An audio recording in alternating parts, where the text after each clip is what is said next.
let's just jump straight into it. Are the Patriots on the quarterback carousel this spring or not?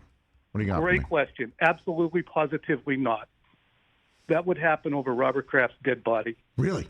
We'll talk about that in 2024 if it's another mediocre season.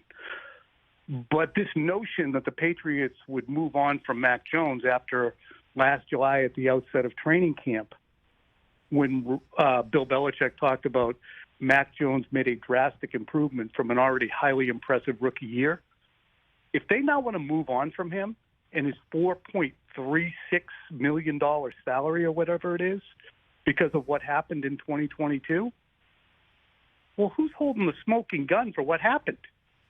The coach, the decisions.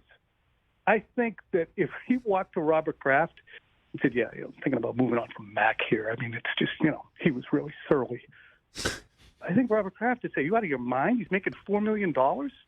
He was a good player last year. He's a bad player now. You want to move on from him? Why is that? And he'd have to say, well, because we did nothing to help him. So I think that any speculation that Mac Jones would be trade bait or considered a trade object in 2023 is cuckoo. Next year might be a different story with him entering the final year of his contract and whether or not the Patriots pick up the fifth-year option. But this year, absolutely not. So if I am James Garoppolo's representative looking for a new spot, doing my due diligence, I'm not calling New England because you know what the answer is going to be, or do you take the shot anyway? Tom? I think you take the shot anyway if you're Don Yee, and I think he remains Jimmy's agent. Yep. Because Bailey Zappi has shown himself to be a capable 10-2, I can start a couple of games and not ruin things for you quarterback. He did it in, portions of 4 games, 2 wins.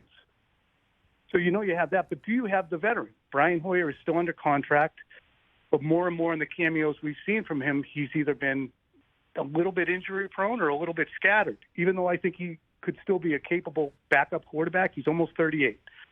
So you need a capable backup in case Mac gets hurt. He's shown great toughness, but I'd still do that. But I just think that the Patriots owe Mac Jones and themselves the opportunity to see what they have in the 15th overall pick.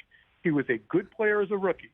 If it wasn't for Jamar Chase's flurry at the end of that season, Mac Jones would have been the offensive rookie of the year. He was the leading candidate for that most of the season. And then he's had a bad season. But he doesn't have to deal with Cam Newton in this training camp, and he's not a rookie, and he doesn't have to deal with uncertainty and an offensive switch and everything else this year. So see what you have. Well, then let's move to what Bill OBrien brings to the table for Mac Jones. Sure. And what you think that plan is. Then, because if you're saying, not if you're saying, you just said that Robert Kraft is dead set against anything other than Mac Jones, and Belichick has now called up the guy who read Brady riot acts or didn't stand down from Brady when Brady was Brady in New England. What does OBrien bring to this equation for Mac Jones, do you think, Tom?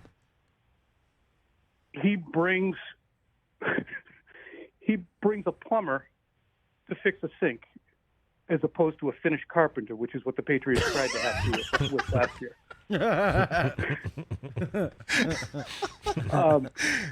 What an analogy. Yeah. What OBrien brings, check this out. In 2010 and 2011, OBrien presided over what will still be the greatest combined tight end seasons of all time. Regardless of what was going on off the field, not as great. Rob Gronkowski and Aaron Hernandez in 2011 and 2012 were beyond productive. They set records. And I wish I had the numbers at my fingertips right now to show you, but it's like, no, you're right. They combined like 65 touchdowns, 3,000 yards over 2 seasons, the 2 of them. So the Patriots right now are saddled with, again, by a long shot, the 2 highest cap numbers among tight ends in the NFL, Hunter Henry and Jonnu Smith. Together they have cap hits of like $37 million. So in order to get something out of them, the best guy to bring back would be somebody like Bryant.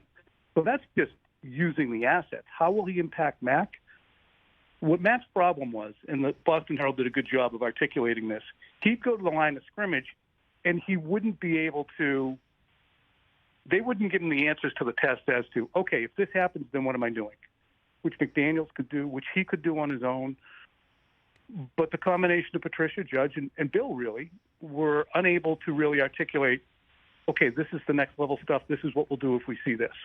And we saw it all season long with game management, time management, and simple loss of synchronicity in your plays and your rhythm and your play calling. They became predictable because he wasn't getting to the line of scrimmage and knowing what he was going to expect to see. There were occasions when people would say, wow, Mac's really busy at the line of scrimmage. Look, he's gesturing this way and moving that guy. That's because he was showing up at the line of scrimmage and having an unbelievable amount of work to do because they weren't ready for what they were seeing. So O'Brien will help him with those things and shepherd him through that, which is what you need. Catch the Rich Eisen Show every single day on the Roku channel, 12 to 3 Eastern, for free.